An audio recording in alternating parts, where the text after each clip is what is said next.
Basic सचिव Baghel sir से 97,000 प्राथमिक शिक्षक भर्ती के लिए जो वार्ता हुआ, उस वार्ता का सार क्या है, क्या बातें हुई, उसके बाद दिन भर में हमने जो कार्य किए, क्या हमारी आगे की रणनीति है, आगे हम क्या क्या करेंगे कि जिससे हम अपने उद्देश्य 57,000 प्राथमिक शिक्षक भर्ती के लिए सफल हो पाए।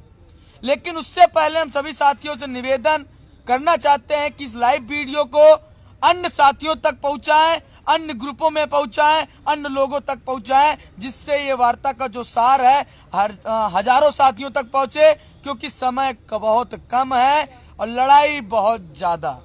क्योंकि हमें अब शुरुआत का ये दौर चल रहा है, इस लड़ाई के आयाम में हम अपनी लड़ाई 90% जीत चुके हैं। लेकिन उससे पहले मैं निवेदन करना चाहता हूं साथियों, क्योंकि आप सब बार बार वार्ता का सार, बार बार आप पूछते हैं क्या हुआ, भर्ती पे क्या हो रहा है, ये सारी चीजें परेशान करती है लगातार फोन उठाने, क्योंकि हर व्यक्ति के पास बहुत सारी वर्क होते हैं, बहुत सारे काम है। धरना 3 तारीख को ऑर्गेनाइज किया गया है, लेकिन उसकी तैयारियां होती है, ऐसे थोड़ी है धरने का आह्वान कर दो चले आओ। उसके लिए बैनर, पोस्टर, हर चीज की तैयारी, हर चीज को मैनेज और रणनीति शेयर करना पड़ता है। लेकिन आज जो बघेल सर से 57,000 प्राथमिक शिक्षक भर्ती की जो बातें हुई है, उसका सार क्या है, हम अपने लक्ष्य के कितने करीब हैं, कितने दूर हैं, 57,000 भर्ती आएगी कि नहीं आएगी। जो ये पेपर अमर उजाला में आया हुआ है कि क्या कहते हैं, आचार संहिता के बाद, यूपी टेट के बाद जो है भर्ती आएगी, भर्ती नहीं आएगी, 17,000 आएगा, 34,000 आएगा, 51 आएगा, 97,000 आएगा, बहुत सारा गुमराह कर रही है। लेकिन आज जब हमारे साथियों को आज हम धरने स्थल के 26वें अनवरत दिन पर बैठाया गया, क्योंकि आज हमने 5 सदस्यीय टीम को लेकर के बघेल सर के पास गए। लेकिन मैं निवेदन करना चाहता हूँ साथियों की लाइव वीडियो में ज्यादा से ज्यादा लोग जुड़े, जो अपनी बातों को ज्यादा से ज्यादा लोगों तक पहुंचाएं। बातों का क्रम यथावत आप सबके पास पहुंचनी चाहिए। संख्याएं बहुत कम है, 367 लोग जुड़े हुए हैं। हमारा उद्देश्य है कि धरने में आने वाला हर एक प्रशिक्षु, प्राइमरी में अध्यापक बनने वाला हर एक प्रशिक्षित तक हमारी बात पहुंचनी चाहिए। ये इस तरह के हम सब आधी अधूरी बातें आपको बताना कहीं न कहीं हम सबको हमारे उद्देश्य से दूर कर रहा है। सबसे पहले मैं बताना चाहता हूं कि हमारा था कि आज कहीं न कहीं सरकार से ये लड़ाई लड़ तो रहे हैं, लेकिन शासन स्तर के अधिकारियों के पास जाना चाहिए कि हमारी बातें पहुंच भी रही है कि नहीं पहुंच रही, सरकार उस पर अमल कर रही है कि नहीं कर रही है, कि सरकार अपने शांति से बैठी हुई है और हम सब लगातार अनवरत धरने के 26वें दिन यहाँ बैठे हुए हैं। लेकिन जब ये देखा गया कि अब हमें प्रशासन तक बात पहुंची है, शासन तक स्तर तक पहुंची है और बातचीत भी शासन स्तर के अधिकारियों से चल रही है, लेकिन हमें विभागीय अधिकारी तक जाना चाहिए और देखना चाहिए कि हमारे पर कितने काम हो रहा है। यहाँ जो है बेसिक शिक्षा सचिव बघेल सर हैं, वहां पे गए। सबसे पहला मेरा यही प्रश्न था कि अभी तक शिक्षक भर्ती की क्या तैयारी आ रही है और कब आ रही है और कितनी सीटें आ रही हैं। उनका पहला ही वक्तव्य था कि देखिए अभी तक हमारे पास 17,000 भर्ती का विज्ञापन नहीं था। उन्होंने ये भी एक चीजें कहा कि देखिए भर्ती कब आएगी, कितनी आएगी, चीजें तो हमको जानकारी तब भी नहीं था जिस समय शिक्षा मंत्री ने मीडिया में कहा था कि 17,000 का हम विज्ञप्ति जारी करने वाले हैं। उनको यहां तक नहीं पता, ना डीजी महोदया नामका सिंह को पता था, न बेसिक शिक्षा सचिव बघेल सर को पता था, न ही विभागीय स्तर के किसी अधिकारियों को पता था कि बेसिक में कितने पद आने वाले हैं, भर्ती आएगी कि नहीं आएगी, ये किसी को जानकारी नहीं था। जैसे ही उसके बाद 23 अनवरत धरना चल रहा, 23 तारीख को एक अच्छा धरना हुआ। एक दिन में हम सबने 2 धरने किए, प्रोटेस्ट किए विधानसभा में भाजपा के रैली। फिर उसके बाद शिक्षा मंत्री का बयान आता है आरक्षण मुद्दे पे 6,000 सीट जोड़ने का, फिर उसके बाद 17,000 सीट जोड़ने का। फिर एक बार आप देखते हैं कि 17,000 का नई शिक्षक भर्ती का प्रेस विज्ञप्ति जारी हो जाती है। वही अजूबा विभाग में भी चल रहा। विभागीय अधिकारी भी चिंतित हो गए कि ना हमें पता चला कि कितने पद आ रहे हैं, कितनी संख्याएं आ रही हैं, कमेटी की रिपोर्ट क्या है, ये एक बैग 17,000 का पद आ गया। तो अभी आपको मैं बता दूं कि विभागीय स्तर से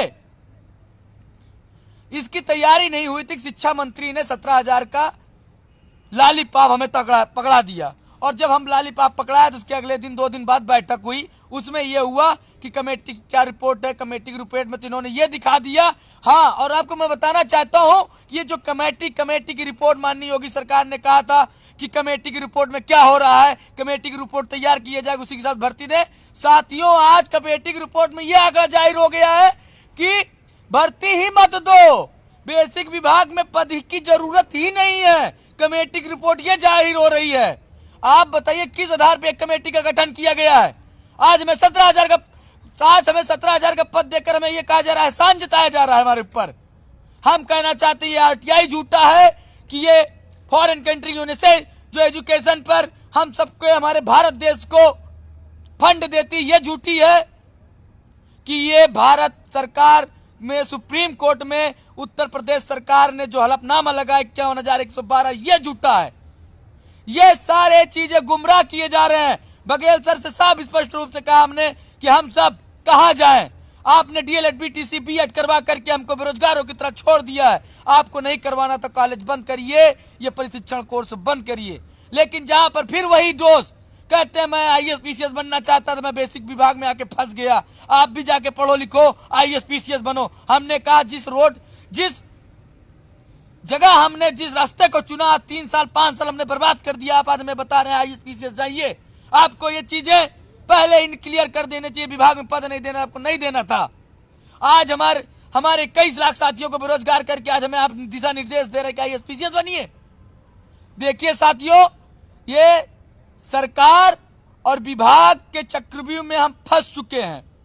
कहीं बेसिक विभाग कहता हमें पता नहीं 17,000 भर्ती का, लेकिन मंत्री जी ने जैसे ही 17,000 का बयान दिया, फिर उसके बाद हम सबको पता चला, फिर उसके बाद उन्होंने बैठक किया, फिर हमसे कहा कि तैयारी करिए इस पे। अब हम सब 17,000 पर तैयारी कर रहे हैं, लेकिन इस चीज का भी क्लियर नहीं हुआ कि ये आचार संहिता से पहले विज्ञापन देंगे कि यूपी टेट के बाद भर्ती देंगे। इस पे इनका दूर दूर तक कुछ भी नहीं है।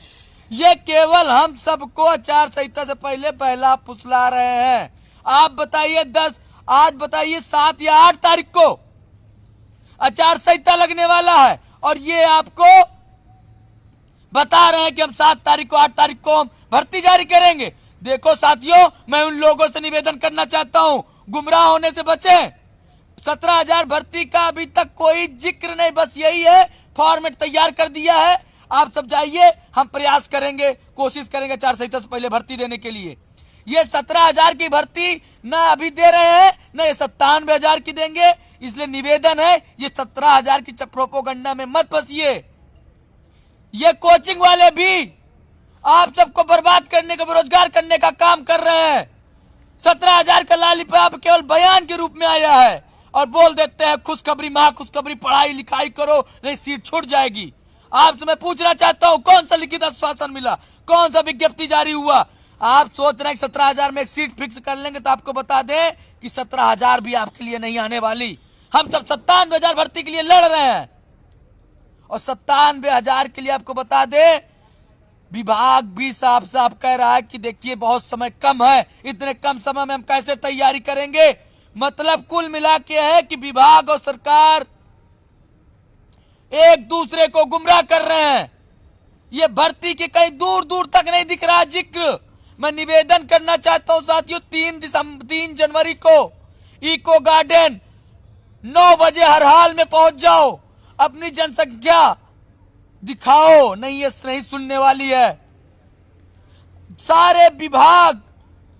सारे बेसिक विभाग के अधिकारी से मैं बयान एक एक जगह जाकर के मैंने बात पर चर्चा किया, लेकिन हमें कहीं से भी ये नहीं निकल के आ रहा है कि ये भर्ती हमें 97,000 भर्ती देंगे या 17,000 भर्ती देंगे। ये केवल आपको अपना एक मौखिक बयान दिया गया है और मौखिक बयान पे आप विश्वास मत करिए। इससे पहले भी शिक्षा मंत्री अपने बयानों से पलट चुके हैं। इनकी बातों की कोई वैल्यू नहीं है, इस चीज को आपको मानना पड़ेगा। इनके बहुत सारे आप बयान देख सकते हैं। इन्होंने इससे पहले भी कहा था भर्ती देना बच्चों को खेल नहीं है, वेतन देना पड़ता है। इससे पहले भी कहा था कि बच्चे और अध्यापकों के अनुपात में अध्यापकों की संख्या ज्यादा हो चुकी है।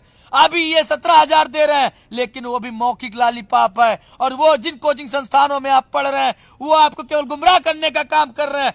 26 दिन से अनवरत धरने पे बैठा हूं।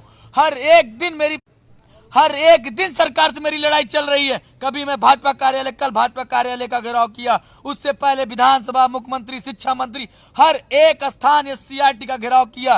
प्रत्येक दिन लड़ रहा हूं। अभी भी मैं सारी मीडिया में डिबेट करके मैं अभी आ रहा हूं। इतनी रात्रि को बिना सुबह से खाना तक नहीं खाया हूं। अपने सभी साथ, मेरे कोई भी साथी खाना नहीं खाए। सब लोग सुबह से परेशान है, केवल इसीलिए भर्ती के लिए आज सारा दिन मैं परेशान रहा। बस यही कि मीडिया में बात पहुंचनी चाहिए, सरकार तक बात पहुंचनी चाहिए, विभाग तक बात पहुंचनी चाहिए। विभाग से पूछने पर निचोड़ ये निकला कि भैया मंत्री ने कहा है, हम उस पर वर्क कर रहे हैं, बाकी अब इसका प्रयास क्या होता है, कैसे होता है, ये तो भगवान जाने। मतलब 17,000 के प्रोपोगंडा आपको मौखिक दे दिए हैं, इस पे काम चल रहा है। ये आचार संहिता के बाद देंगे, क्या आचार संहिता से पहले देंगे? और 97,000 भर्ती की, भाई हाथ जोड़ रहा हूं, 17 नहीं 97 के लिए लड़ो। 97 के लिए लड़ोगे तो जरूर आपको 70 और 97 या 1 लाख भर्ती मिलेगी। और आपने मांगी 17 रख ली ना, तो आपको 5,000 भर्ती नहीं मिलेगी। इसको आज लिख के रख लेना, क्योंकि विभाग अब भर्ती देने के मूड में नहीं है। अगर एक बार भर्ती इसने दे दिया तो 5 साल फिर झेलोगे। और 21 लाख लोग प्रशिक्षित हो और 97,000 भर्ती कोई भीख नहीं मांग रहे हो। आरटीआई के थ्रू देख लो, उनका एफिडेविट देख लो, हर जगह लाखों पद खाली है। 2016 से 2021 तक हर साल 12 से 15,000 पद रिटायरमेंट कर अध्यापक रिटायर हो रहे हैं। 1,05,000 बेसिक में अभी भी पद रिटायरमेंट के खाली हैं। उससे पहले भी रिक्त पद खाली हैं। अभी भी हर प्राइमरी स्कूल में जाओ, एक बच्चे, आज एक विद्यालय में एक अध्यापक पढ़ा रखा है, तो एक अध्यापक नहीं, आंगनबाड़ी रसोइया पढ़ा रही है। इस चीजों को क्यों नहीं मानते हो आप सब? आपको क्यों लगता है कि 17,000 भर्ती आ रही है? भैया भर्ती नहीं आ रही है, भर्ती नहीं दे रही है सरकार। सरकार केवल आपको ठंडे बस्ते में डालना चाहती है कि आप 2-4 दिन और शांति से उनका मुंह ताको। इतने के बाद आचार संहिता लग जाएगी। आचार संहिता लगने के बाद आप ना एक आवाज निकाल पाओगे घर से, ना पैर रख पाओगे, क्योंकि आचार संहिता के बाद हमारी आवाजें बंद हो जाएंगी। कोई हमारी बातें नहीं होगी। फिर 5 साल हम बेरोजगार रहेंगे। कोई सरकार नहीं सुनेगी हम सबकी मांगों को। मैं निवेदन कर रहा हूं, 3 जनवरी को अधिक संख्या में इको गार्डन 8 बजे 9 बजे पहुंचो। उस दिन आखिरी लड़ाई सरकार से लड़ो, नहीं तो ये सरकार नहीं सुनने वाली। आप जो सोच रहे हो कि 17,000 भर्ती का लालीपाप आ गया है, तो उस पे अभी थोड़ा सा भी वर्क नहीं हुआ। अभी जो ये कह रहे हैं मैं अपनी तैयारी कर रहा हूं 17,000 भर्ती पर, लेकिन ये आचार संहिता से पहले जारी कर पाए ये कोई उम्मीद नहीं है। ये आपको टेट के बाद भर्ती दे कि टेट से पहले, कोई कुछ क्लियर नहीं है। कुल मिलाकर के ये चाह रहे हैं, ये 3-4 दिन और टालना चाह रहे हैं। आज 1 जनवरी था, सब कोई, आप सब घर में बैठ के केक काट रहे हो, नया साल मना रहे हो। अरे यार, पिछला साल बर्बाद कर लियो और अगला साल बर्बाद करने वाले हो। दिन बदल, आपके लिए वही नया साल होगा जिस दिन भर्ती आएगी, जिस दिन रोजगार मिलेगा। और आपके लिए कोई नया साल नहीं है। हमारे साथी कोई नया साल नहीं मनाया है। आज भी हम सब बाटी चोखा दाल रोटी खा करके जी रहे हैं। हम सब आज भी सारा दिन लखनऊ की सड़कों पे भागे फिर रहे हैं। किस लिए भागे फिर रहे हैं? रोजगार के लिए। हमारे लिए, बेरोजगारों के लिए कोई नया साल नहीं, कोई त्योहार नहीं। हमारे लिए उसी दिन त्योहार मनेगा, उसी दिन दीपावली होली मनेगी, उसी दिन हमारे लिए नया साल होगा जिस दिन हमारे ऊपर बेसिक का ठप्पा लगेगा। उससे पहले हमारे लिए कोई त्योहार उवार नहीं है। मैं निवेदन करना चाहता हूं साथियों, सरकार और पेपर, न्यूज़पेपरों के कटिंग पे मत जाओ। ये खुद चाह रहे हैं कि आप इसी पेपरबाजी और मौखिकबाजी में फंसे रहो। इससे पहले भी शिक्षा मंत्री ने बहुत सारे बयान दिए हैं, उनके बयानों पे जाओ और देखो कि ये शिक्षा मंत्री कितने बड़े ईमानदार, कितने बड़े वचनबद्ध मंत्री हैं। ये वचनबद्ध नहीं, झूठे मंत्री हैं, चोर मंत्री हैं। इनसे आप भर्ती मांगोगे, ये भर्ती मांगोगे तो आपको डीएलएड प्रमोट करवाएंगे। अरे ऐसा मंत्री मैंने नहीं देखा जो रोजगार पे नहीं काम करना चाहता। ये मंत्री को बस कह दो पुल का निर्माण, पुलिया मंत्री, खड़ंजा मंत्री, टाफी मंत्री, ढोलक मंत्री छोड़ करके इनको केवल यही काम करना आता है। इनको केवल यही काम करना आता है। लेकिन को बेसिक में कह दो कि पदों की संख्या का आंकड़ा निकलवाएं। बेसिक में, प्राइमरी में देखे कि कितना अध्यापक पढ़ा रहे हैं कि नहीं पढ़ा रहे हैं, बच्चों की संख्या में इजाफा हो रहा है, घटोतरी हो रहा है। बेसिक में बच्चे कैसे जा रहे हैं पढ़ने, क्या पढ़ाई हो रही, कितने शिक्षक की कमी है, कितने नए मॉडल करें, दिल्ली के मॉडल पे तर्ज पे काम करें, मॉडल कॉलेज के मॉडल पे विकसित करें। ये काम इनको मत कहो, बस इनको कह दो कि बस ये काम वो काम, पुलिया खड़ंजा यही काम में व्यस्त रहते हैं। यार हमारा दुर्भाग्य समझो कि हमारा क्या था कि हम अपने आप को कोस रहे हैं ऐसे मंत्री को पा करके जो शिक्षा संबंधित कोई कार्य नहीं करना चाहता।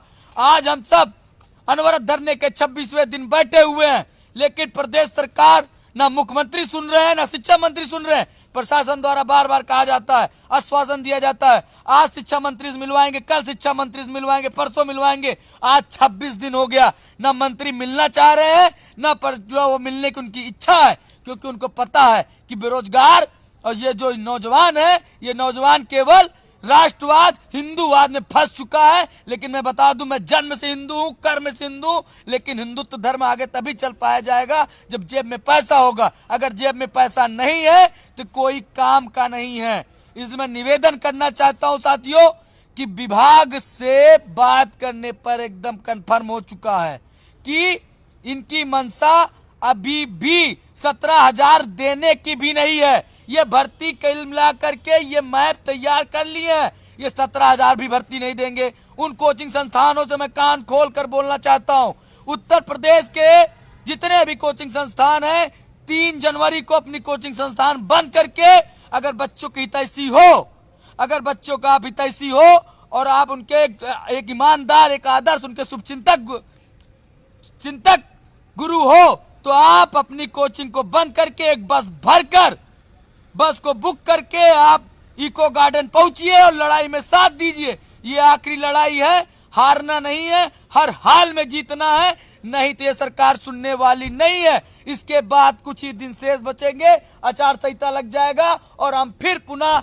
अपने बेरोजगारी के दंश को झेलेंगे। आप देख रहे हैं कि 3 साल से ज्यादा का समय हो गया है, सरकार सुनने वाली नहीं है। अब कुछ ही दिन शेष बचे हुए हैं और ये सरकार आचार संहिता लगने के बाद हमारी युवाओं की बेरोजगारों को दबा देगी, बेरोजगारों को। इसलिए मैं निवेदन करना चाहता हूं साथियों, 3 जनवरी को उत्तर प्रदेश के समस्त बच्चों का इको गार्डन की धरती पर आह्वान है और इस बार प्रत्येक मुख्यमंत्री आवास, शिक्षा मंत्री आवास, विधानसभा, भाजपा कार्यालय, एक भी ये नेताओं मंत्रिमंडलों को छोड़ना नहीं है। सबके आवाज पर जाकर के 10-10 हजार की संख्या में बैठने का काम करें और जिस प्रकार से हमने विधानसभा में 3 घंटा जाम लगा करके पूरे भारत को दिखा दिया कि बेरोजगारों की फौज विधानसभा के आगे हटने को तैयार नहीं है, उसी प्रकार लाखों की संख्या में एक बार पुनः मैं आपसे आह्वान करता हूं, आप अधिक संख्या में 3 जनवरी को आए और इस बार डट के लड़े। या तो पुलिस प्रशासन हारेगी हम सबको भीड़ हटाने में, या तो हम अपने अधिकारों को लेकर के रहेंगे। इस बार हटना नहीं है साथियों, या तो प्रशासन हमारे हाथ पैर तोड़ दे, या तो हम सबकी मांगों को दिलवा कर रहे। मैं निवेदन करना चाहता हूं, अब की डरना नहीं है, अब की डरना नहीं है, डट के लड़ना है। प्रशासन से नहीं डरना है, प्रशासन के अंदर क्षमता है, वो लाठी चार्ज करे, हाथ पैर तोड़े और सरकार के ऊपर भी मीडिया और पूरा उत्तर प्रदेश का नौजवान और हर परिवार देखे किस प्रकार से बेरोजगारों के ऊपर लाठी चार्ज हो रही है, किस प्रकार से बेरोजगार नौकरी मांगने पर उनको लाठियों से स्वागत किया जा रहा है। मैं निवेदन करना चाहता हूं,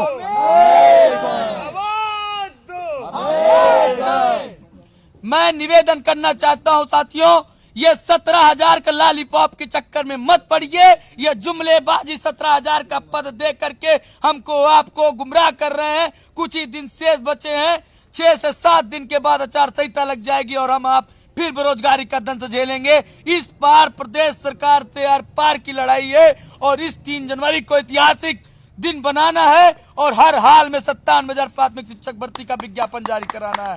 बस इसी के साथ साथियों मैं अपनी वाणी को विराम करता हूं और मैं जल्द आप सबसे निवेदन करता हूं, कल से आप लखनऊ की सड़कों पर इको गार्डन की धरती पर आना शुरू कर दें। और मैंने फिर बताया है, आपका साथी, आपका भाई इतना कमजोर नहीं है। मैंने पहले कहा था, जो खाऊंगा वो खिलाऊंगा, जहां रहूंगा वहां रहेंगे। और मैं फिर कह रहा हूं, आपके पास हमारे द्वारा किसी को कोई दिक्कत नहीं होने देंगे। बस आप धरने में पहुंचे, कदम से कदम मिलाकर साथ दे। आपका भाई आपके साथ हमेशा खड़ा रहेगा और हमेशा साथ है और रहेगा। बस। लेकिन आपको प्रदेश सरकार से इस लड़ाई में साथ देना होगा। अब की जो 10,000 की फौज 28 को खड़ी की गई थी, अब की 1 लाख में तब्दील करना है। और अब की 2 दिन, 5 दिन, 10 दिन चाहे प्रशासन जितना गुंडागर्दी करे, हमको विधानसभा मुख्यमंत्री आवास से हटना नहीं है। बस इसी के साथ विराम और धन्यवाद करता हूं।